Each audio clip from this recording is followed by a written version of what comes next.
I miss him like a pet.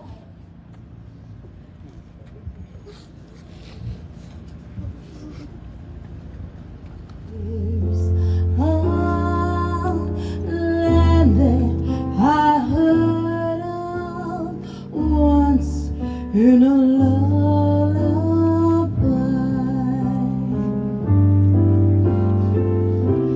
Somewhere over the rainbow, blue birds fly.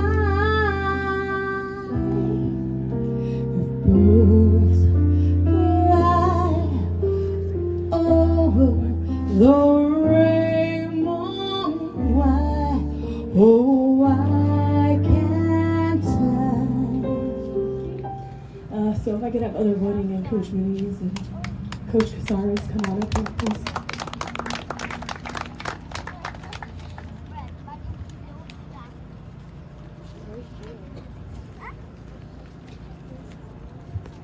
So on behalf of the Golden Valley Cross Country and Track and Field team, we give our deepest condolences to Oscar's family. I'm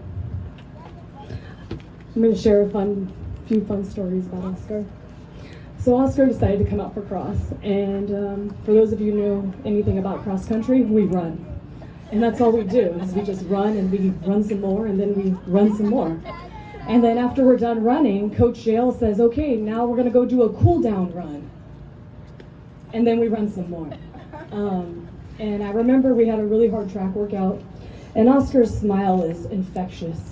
It would infect anybody that ever saw Oscar. Even when he was running, he was smiling.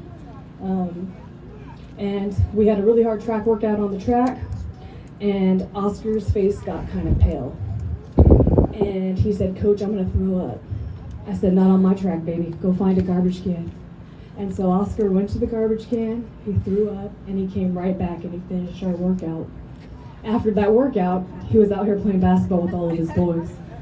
Then track season came along, and track season is a different animal in itself. And he was like, do I have to run distance? I said, baby, you could do whatever you want. You want to jump?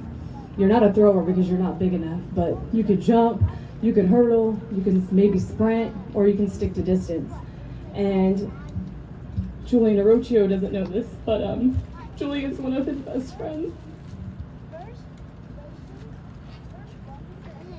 And Oscar told me one day, I just want to jump like Julian. Could you make me jump like Julian, Coach?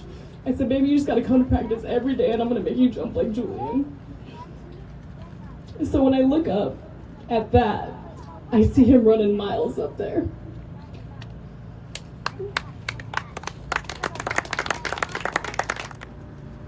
"15 years ago, I was the proudest dad ever to have my first son. You don't know, like, just to be like teaching him how to throw football, throw that baseball, teaching him how to switch it. Started running with him since he was 1 when he took his first steps, and he never stopped. He just kept going and going. And then it was a race from there on. It was just, all right, Dad, I'm gonna beat you. And me being competitive, I never let him beat me. I was like, if you're gonna win, you're gonna win. And it got to that point where I couldn't beat him.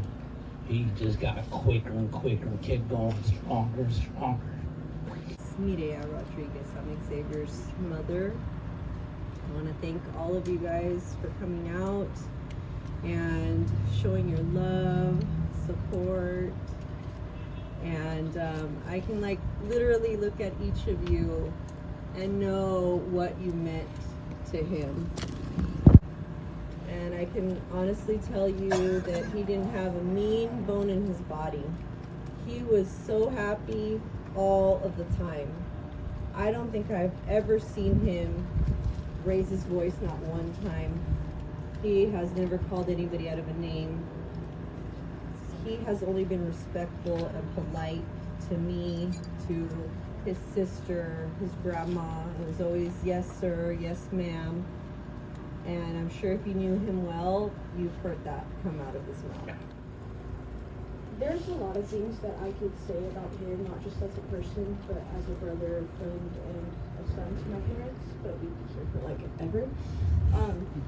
If there's one thing that you could learn from Xavier, make every moment your happiest moment ever. He was what I'd consider the epitome of an angel walking on this earth. He didn't have his wings yet until July 25th that night, where now I'm sure he's showing everyone how far his wings can stretch in heaven. But he was the happiest person I knew.